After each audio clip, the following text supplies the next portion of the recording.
கடலூர் மாவட்டம் சிதம்பரம் நடராஜர் கோயிலில் மார்கழி உற்சவ திருவிழா தற்போது கொடியேற்றத்துடன் கோலாகலமாக தொடங்கியிருக்கிறது. அண்மை தகவலாக நாம் பார்த்துக் கொண்டிருக்கிறோம்.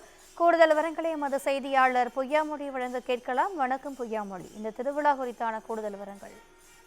வணக்கம் தேவி.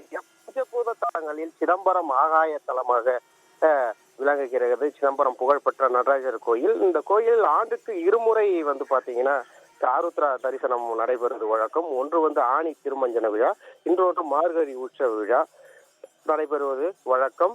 மேலும் பாத்தீங்கன்னா இந்த ஆண்டுக்கான மார்கழி உற்சவ திருவிழா இன்று கொடியேற்றத்துடன் தொடங்கியது. சிதம்பரம் நடராஜர் சன்னதியில் உள்ள கொடிமரத்தில் உற்சவ ஆச்சாரியர்கள் சிவாச்சார வேத மந்திரங்கள் முழங்க சிவன் வாத்தியம் வாசித்தபடி பொதுக்கோயில் தீட்சிதர்கள் சார்பில் கொடியேற்றப்பட்டது. மேலும் இந்த கோயில் பாத்தீங்கன்னா 10 நாட்கள் திருவிழா நடைபெறுவது வழக்கம்.